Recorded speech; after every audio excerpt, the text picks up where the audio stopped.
Why did they remake Battle Tanks? And why is Batman in it? I mean, sure, obviously when you ask a fan what their favorite aspect of Batman is, they're gonna say every time that he got in his tank and destroyed half of Gotham, while no doubt killing hundreds of people. Of course that's everyone's favorite. Still, this crossover seems a bit forced. What? This is the new Arkham game from Rocksteady? What the f***?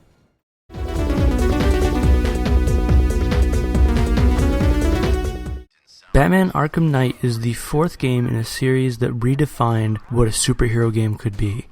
The first two, Arkham Asylum and Arkham City, are both beloved, and their prequel, Batman Arkham Origin, wasn't bad either, especially if you know that it wasn't made by Rocksteady. How does Arkham Knight stack up?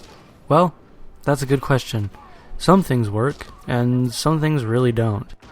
First of all, the most obvious addition, the Batmobile. Rocksteady has perfected what it feels like to be Batman and to soar across Gotham. So, after 2 games of this, I understand why they would want to tackle the Batmobile, the one aspect of Batman they haven't really touched yet. It just unfortunately most of the time ends up feeling like an unnecessary encumbrance when compared to the rest of the game. The car controls well enough in the streets of Gotham just driving around until the game asks you to do more complex things like weaving in between pillars of saw blades or driving up walls. Then often the physics just stop cooperating. Plus, for being a rocket-powered car, it feels kind of slow most of the time. It often felt like it was impossible to catch up to enemies that I was pursuing, especially in a series of side missions where all you do is chase enemy APCs around the city. Also, you can't give a player the ability to run someone off the road, smashing their car into a building, and yet want me to believe that Batman didn't kill anyone. You can just straight up run people over. Sure, there's like this electrical effect, like they got shocked and knocked away from the vehicle, but no, Batman is dead now. On top of that, the Batmobile can shift into tank mode. You spend a lot of time in tank mode. It feels okay to use, like movement and dodging enemy attacks while carefully aiming shots and charging up this meter to unleash a salvo of missiles. It's all intuitive, it controls fine, it just feels really out of place for being Batman. And also you kind of do it too much. I'm sure that there are some examples like from the cartoon or maybe the 90s movies where a cannon will come out of the Batmobile and blow a hole in the wall or something like that. But these tank battles are sometimes against up to like 50 unmanned tank drones. It didn't ruin the game for me, but it just doesn't feel like Batman. The rest of the game is basically more of the same from the other 3 games. The combat remains mostly unchanged outside of maybe a larger window for counters, and there are a few new enemy types, like 1 or 2. The one that really stuck out to me are these guys that can revive enemies that you've knocked out. I found myself at the beginning of every fight targeting those medics.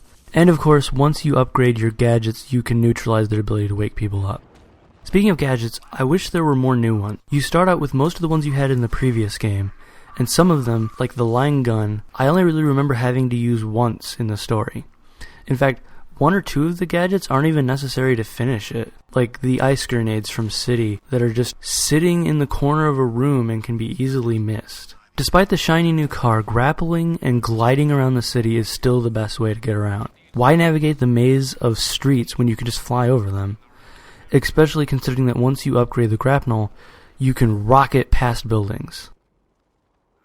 Equally uneven is the game's story. An army led by the Scarecrow and a mysterious new villain called the Arkham Knight has laid siege to Gotham on Halloween. The setup is solid, and John Noble's performance as Scarecrow is chilling. Nothing hurts like losing one of the family, knowing that there is no one to blame but yourself.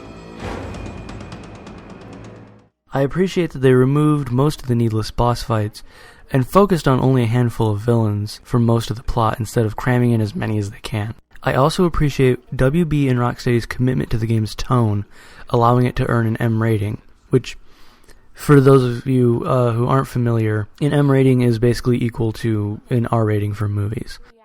People are killed, maimed, and both physically and mentally broken over the course of the game. Some sequences would fit comfortably in a horror movie. Scar tissue on the upper arm. Where's Francine? Where is she? She's dead, Kirk. No. She can't be. I didn't. What have I done? The serum. The thing that keeps stuff from getting too far is that the camera never really dwells on the violence, and I'm not sure anyone ever dies on screen. Then again, if you see someone put a gun to their head, and then something moves in front of them and you just hear a gunshot, and then you see the aftermath, is that really any worse than seeing the bullet enter? Either way, you just watch someone kill themselves. Unfortunately, there is one aspect of the story that doesn't work. The title character, the Arkham Knight.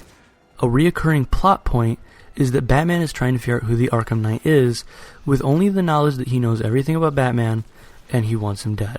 All of the PR and the marketing for this game was centered around this character, claiming that he was a completely original character made for the game. In a way that's true, but who's behind the mask is not. It's a lot like when J.J. Abrams kept saying that Benedict Cumberbatch wasn't playing Khan in Star Trek Into Darkness. Then, of course, he was. The Arkham Knight is most likely exactly who you think it is. Through most of the game, I had a guess, and I ended up being right. But the whole time I was hoping that the game would throw a curveball and surprise me. Basically, the game ends up being at least partially a retelling of a story most Batman fans already know and can figure out quickly. And on the other hand, the more casual fans might not even know who this character is at all, making the revelation of who they are equally hollow. Luckily, the Scarecrow stuff really works, and he is the main protagonist throughout the narrative. There's also a series of side missions referred to as Gotham's Most Wanted, scattered around the city that feature more of Batman's cast, who don't play a larger role in the main story. These missions will bring Batman up against people like Two-Face and Penguin, as well as newcomers to the Arkham series. Completing these missions give you points that you can use to upgrade your skills, just like in past games. It's hard to talk about this game without drifting into spoilers, so I think I'll conclude with this. Is the Batmobile stuff out of place and weird? Yes. In fact, there are only 2 boss fights, and they both involve using the Batmobile, and they're both terrible. Is the on-foot and flying stuff good? Of course they are. It's a Batman Arkham game. Is the story any good? Yes. Despite my feelings on the Arkham Knight as a character, the story is a great ending for the series, and there are also some amazing plot points that I won't spoil. If you liked the previous games, you'll probably enjoy this one as well. If you found this review to be helpful, let us know in the comments, or on Twitter at 16BitHeart. And if you want to see more videos about stuff that you like, hit the subscribe button. You can also listen to our podcast Heart Station through iTunes. Jim, the area is secure. Meet me in the clock tower.